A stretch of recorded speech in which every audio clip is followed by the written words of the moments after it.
J'ai été détruit avant par Pierre Morel à l'huissier. Et aujourd'hui, effectivement, je suis lanceur d'alerte et c'est pour dénoncer les pratiques scandaleuses que j'ai pu voir et même participer à ça durant mon travail parlementaire. Donc voilà pourquoi aujourd'hui j'accepte de parler à visage découvert. Et aussi parce que je n'ai plus peur. Voilà, je n'ai vraiment plus peur.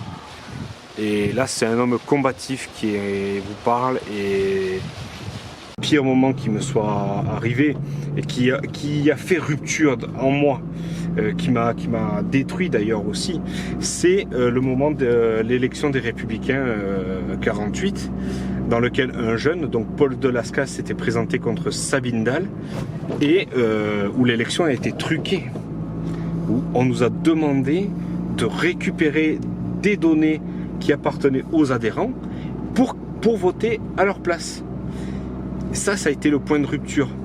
Maintenant, moi, ce qui fait que je parle aujourd'hui, c'est que déjà, je ne fais plus partie du système. Moi, pendant 2 ans, j'ai tout perdu. J'ai touché le fond. Et aujourd'hui, je me relève et je suis prêt pour ce combat. J'espère que la justice va faire son travail, c'est-à-dire qu'à un moment donné, moi je dis les choses telles qu'elles sont vraies. Je veux que Pierre Morel à l'huissier subisse les conséquences de ses actes. Et donc moi ce que je réclame, c'est ce qu'on a réclamé, c'est 7 ans de prison et 150 000 € d'amende. Voilà. Pour ma seule affaire. Moi, ce que je demande aussi, c'est que les autres personnes qui sont concernées, qu'ils parlent. Moi, j'invite à la parole. Je veux qu'on discute. Il faut discuter de ces choses-là. Et j'attends des autres acteurs du département de se prendre en main.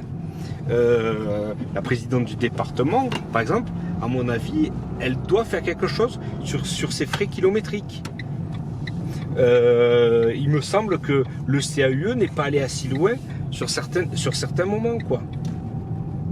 Et moi, ça, je le dénonce devant vous d'ailleurs. Je le dénonce parce que c'est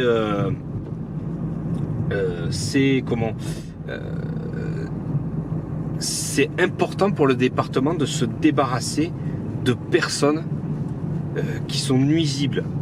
Pour être totalement sincère, j'ai eu très peur. Dès que j'ai quitté Pierre Morel, j'ai eu très peur. Donc je me suis exilé en Suisse. Et puis en fait, le problème, c'est que ça ne me... C'est plus fort que moi, si vous voulez. C'est au fond de moi, je ne peux pas faire autrement. Dès que je vois une injustice, je ne peux pas faire autrement que de ne pas parler. Et c'est terrible, c'est terrible. Je suis obligé de dire les choses. Je n'ai pas le choix. Je n'ai pas le choix. Et moi, mon avenir, franchement, je le